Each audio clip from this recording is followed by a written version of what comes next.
This is the GraysRiver. It flows into the lower Columbia River near Skamakawa, Washington. It's July 1996.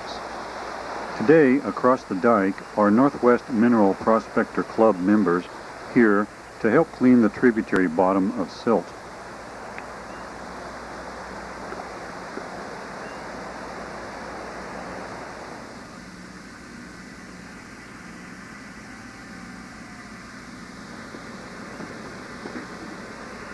We are looking at the spring's headwater, an area of channel that was cleaned last summer by Northwest Mineral Prospectors.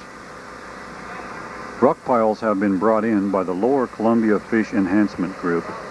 Once the narrow Gorley Springs channel that you see here has been thoroughly cleaned of silt, these river-run rocks will be spread over the creek bottom to create spawning beds for chum salmon. We have returned this warm July day to take up where we left off last year, and we intend to extend the cleanup even further down the channel. In 1990, the dike was breached by high water, and this spawning creek was filled with 4 feet of silt.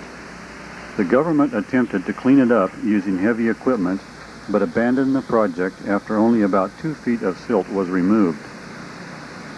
Mr. Jim Stolarczyk, a member of the Lower Columbia Fish Enhancement Group and also a member of our Prospectors Club, realized the value of our motorized dredges. They are able to vacuum up silt while at the same time cleaning and returning the rock to the stream bottom. He solicited volunteer club members to spend a weekend out here and give it a try. We accomplished this by pumping up the bottom debris over a grizzly which cleans and returns the rocks, while feeding the muck into a trash pump, which in turn discharges the silt up over the bank. You see a couple trash pumps right there.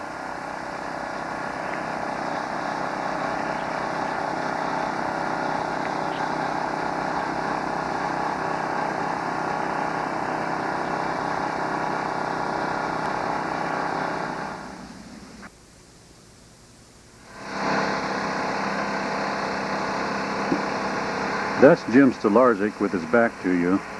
At the dredge is Donna Allard. She's with the U.S. Fish and Wildlife Department. Noticed all the silt in the channel? Donna not only gave of her time and effort in this project, but was also instrumental in procuring some federal funds that helped buy the rock fill. Other funds came from a federal Tri-County Displaced Fishers grant. The rocks that will be placed back into this tributary are all screened and separated in size from 5/8 inch to 3 inches and have been commercially washed clean. They are also very expensive. $18 a ton, which is almost a penny a pound, about 1 handful. That's why we're here. This stream could be effectively dredged by a clamshell drag line, but there are no funds available. Most all monies have gone into the rock fill, which is absolutely necessary for the spawning to succeed. Even if the salmon were able to return to this area to spawn, their eggs would not survive in this mud bottom environment. The Lower Columbia Fish Enhancement Group will follow behind us using all the volunteer efforts available, including the Boy Scouts, and by this fall of 1996, we'll have completed several hundred feet of spawning channel. These 2 club members are using a Smith's Gold Trap bazooka to remove the silt.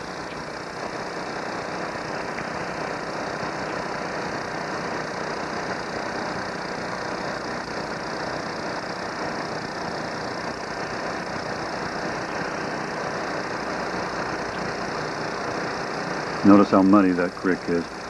We intend to return one day this November to see if we can spot any returning salmon.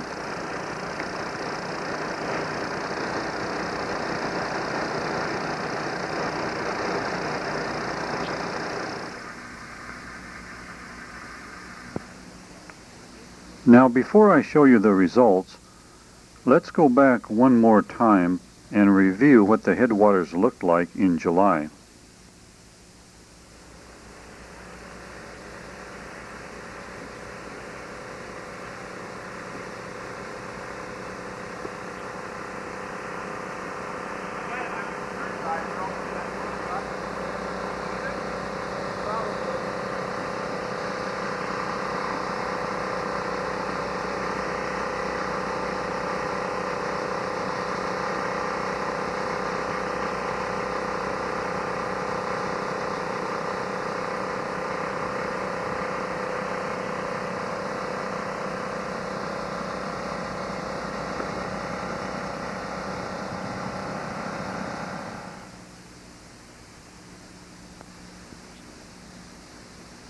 Okay, now here's the same view in November.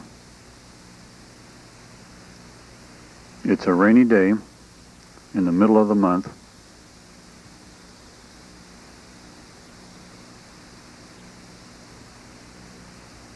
It appears the salmon have found their way home.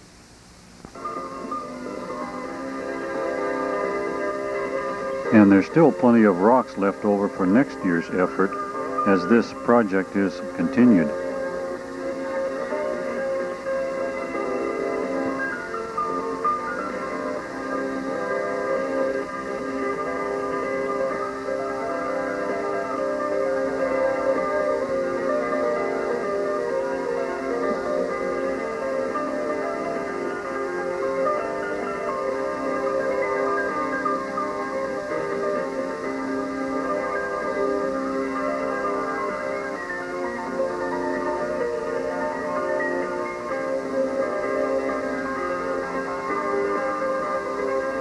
As you can see, this tributary is teeming with spawners.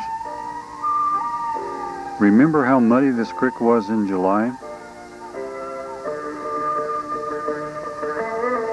Notice how the water clarity has improved since the rocks were added.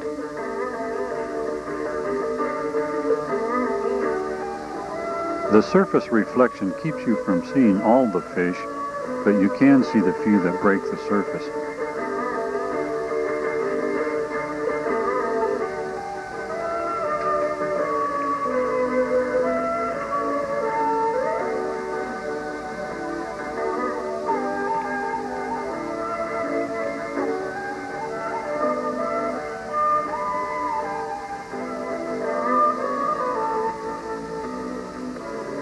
At this point, I'm standing directly below two of the springs that feed this channel.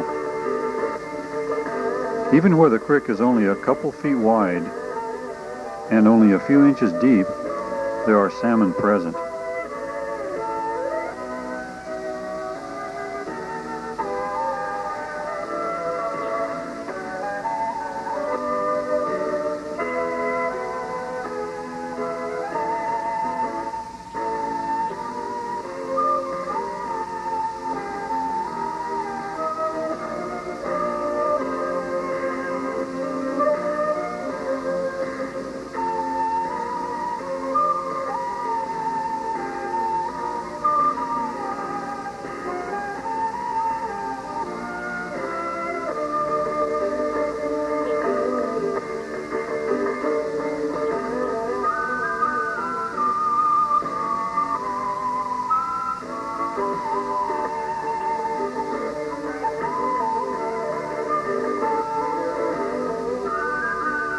Let's go down to that bend to get a different perspective.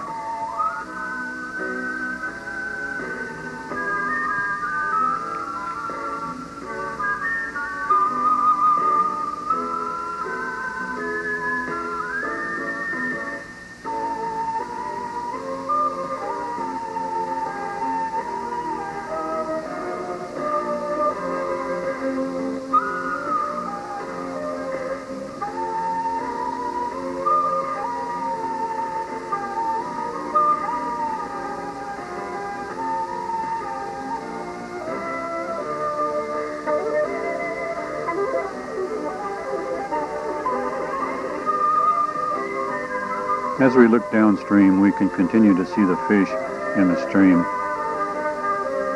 Let's go downstream a little ways and take another look. This is another view looking upstream, and there's a side stream here that is fed by an additional spring. It has not been cleaned out yet by the gravel cleaners.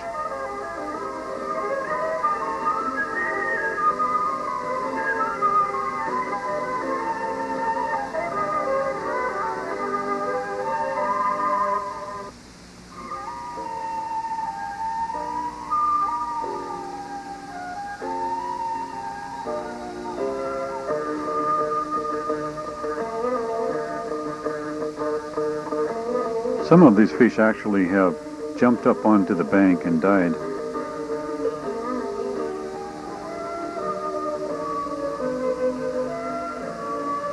Now let's flash back once again and view how another section looked in July.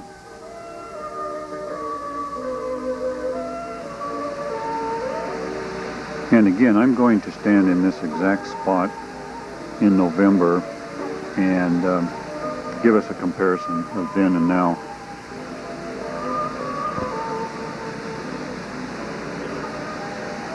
That dredge is actually resting on the silt bottom.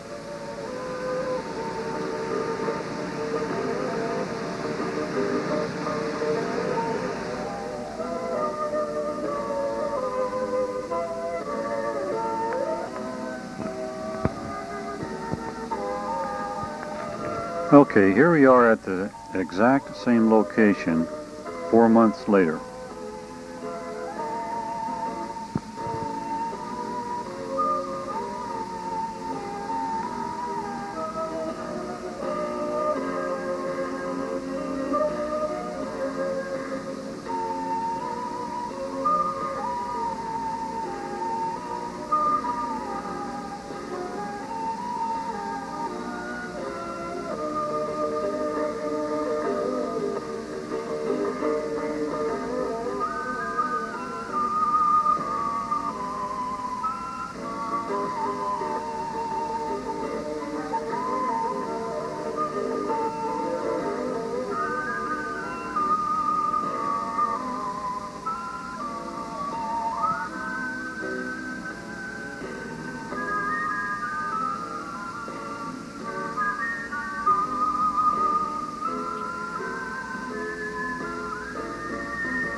We couldn't find any area in this creek that didn't have fish in it.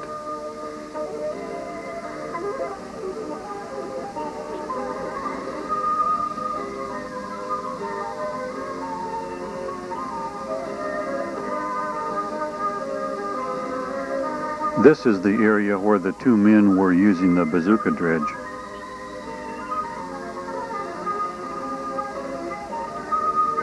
The dredges worked well enough on this project that the Fish and Wildlife Department bought 3 custom-built dredges from D&K for similar operations in their district. Remember that the next time you're asked, aren't these suction dredges harmful to the fish?